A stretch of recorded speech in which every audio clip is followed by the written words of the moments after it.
Bonjour. Alors le deuxième arbre important dans la Bible, c'est le buisson ardent.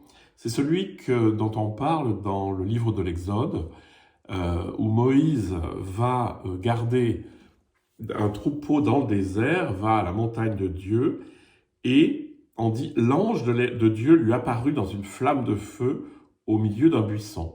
Alors l'ange de Dieu, c'est toujours Dieu sous sa forme communicante. C'est-à-dire que Dieu se communique sous la forme d'une flamme de feu au milieu d'un buisson. Et ce qui est intéressant, c'est que le buisson ne se consume pas, c'est-à-dire qu'il ne brûle pas. Et, le buisson appelle Moïse, donc il y a une insistance, et il commence à y avoir un dialogue, et il dit « enlève tes chaussures », c'est-à-dire c'est dépouille-toi de ce qui est pas essentiel pour comprendre cette révélation.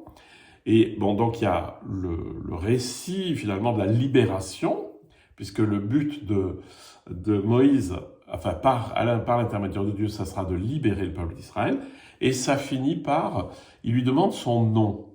Moïse demande son nom à cet ange, à cette manifestation divine, et donc il y a plusieurs manières de le traduire, mais en fait, c'est « je suis celui qui suis »,« je suis celui qui est ». Voilà.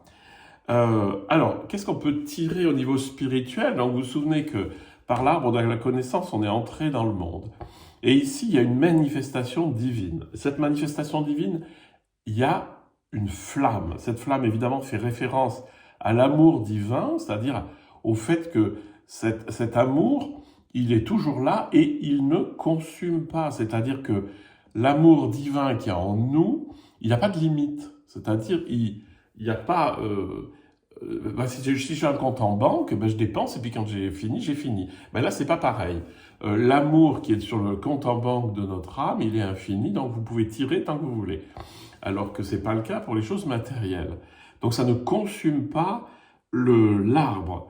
Ça indique, cette manifestation divine indique une libération. Et alors la libération, on comprendra, alors symboliquement, c'est libérer le peuple de l'esclavage en Égypte, mais évidemment, symboliquement, c'est très clair, c'est me libérer de mes propres esclavages, c'est-à-dire de mes conditionnements, de toute mon histoire, de tout ce qui m'enferme, tout ce qui m'esclavagise.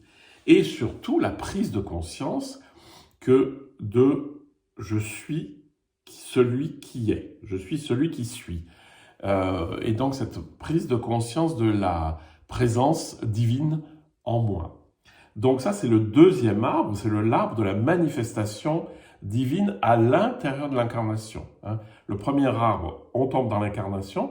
Le deuxième, on prend conscience de la présence divine en soi. Elle m'appelle, elle me demande de me dépouiller les sandales, elle me mène sur un chemin de libération, parce que c'est un chemin, la libération, et il y a cette révélation du « je suis ». Voilà, donc ça c'est le deuxième arbre qu'on trouve dans la Bible.